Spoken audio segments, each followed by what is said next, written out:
Wednesday, April 16th, 1746. This is the advance battalion of an English government army of 9,000 men. Their objective, Culloden Moor, 4.5 miles southeast of the Highland town of Inverness.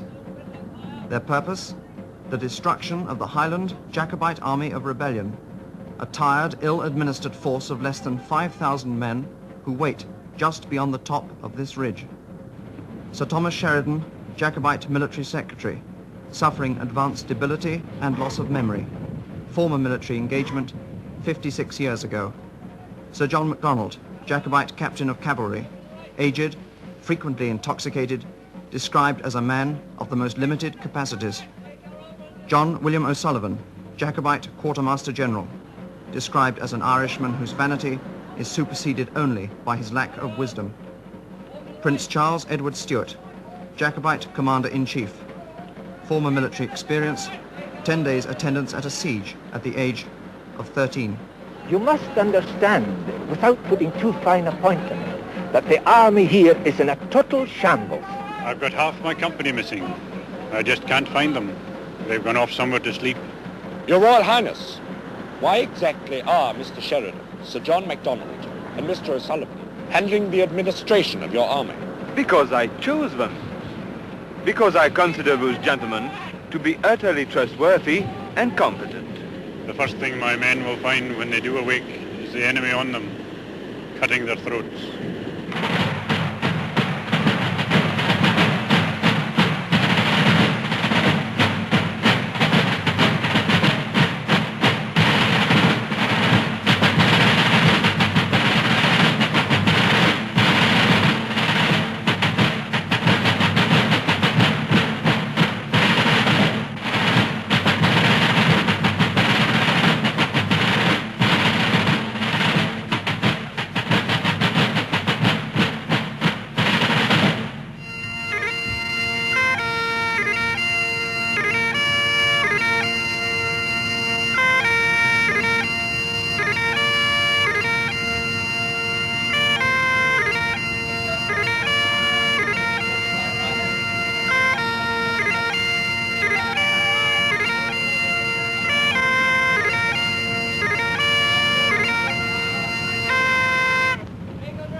James MacDonald, tacksman, senior officer in a ruthless clan system, who has brought with him onto the moor men whose land he controls.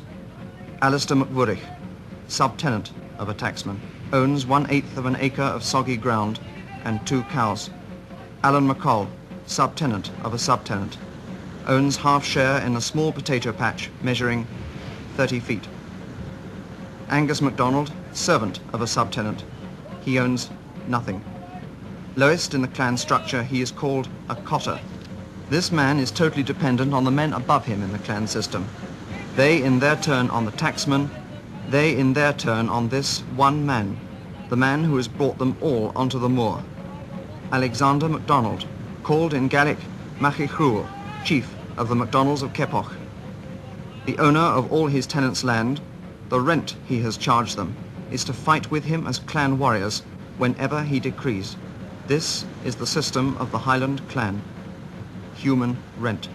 I hold my land from Machruachan as my father did, by bringing him 20 fighting men from amongst my tenants. These I have brought.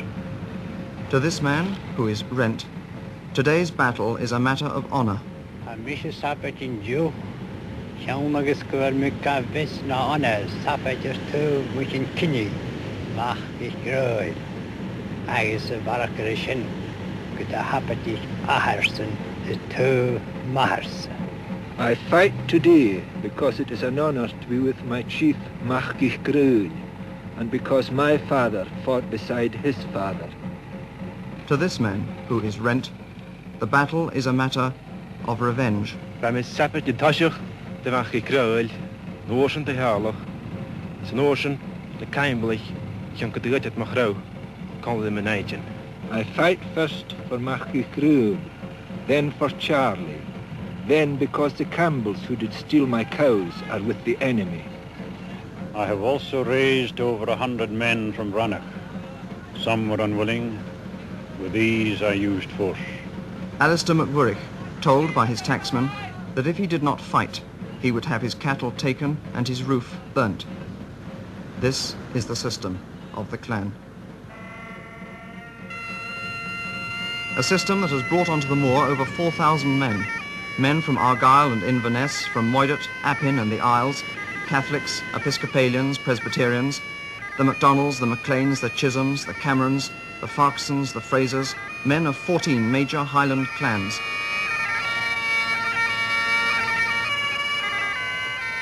Men like this: Donald Cameron of Lochiel, chief of the powerful Clan Cameron, fearing for the survival of the ancient and ruthless society to which he belongs. Because he is here on the moor, most of the other chiefs are here. Because he is here, Keppoch is here. Because I feel that the act of union with England is a betrayal. Because Prince Charles is a Catholic, and I am a Catholic, and the King in London is a Protestant.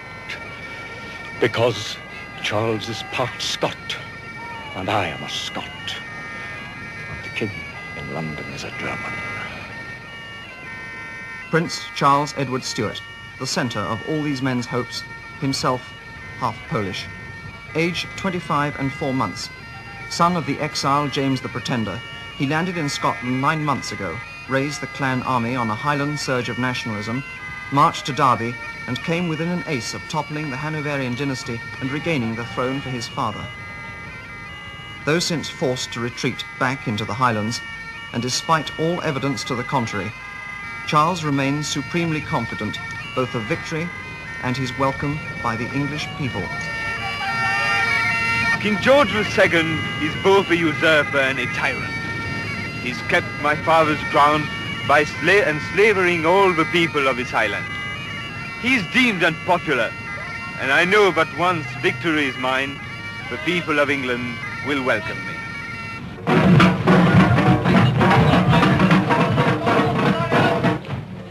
Lord George Murray, age 51, Lieutenant General in the Clan Army. As their commanding officer, this man forged the undisciplined Highlanders into an army that not only almost reached London, but that also twice reduced superior English forces into a panic-stricken rout, first at Prestonpans, then at Falkirk. Blunt, imperious, this man has bitterly quarrelled with Charles over the chaos in the army administration and over the choice of this battlefield. Chosen by John William O'Sullivan. Flat, treeless, devoid of shelter, ideal for the employment by the British Army of its cannon and cavalry. And from behind the shelter of these walls, which O'Sullivan has refused to pull down, Lord George Murray also fears both crossfire and outflanking. Mr. O'Sullivan, in view of what Lord George feels about the battlefield, have you inspected the ground yourself? No, I have not. Why not? Because I don't deem it necessary. It is a large, plain moor, and as such, it's a fair field for the enemy horse and cannon, against which the Highlanders will be defenceless. I have informed His Royal Highness that it is a good field, which I believe it to be. I have told the Prince I do not like it. Your Highness, why are you fighting today when the ground here has been criticized by some of your officers? Because God is on our side, and I am convinced that my duty to my people lies in fighting today. It's my opinion that the choice of the field for us is suicidal.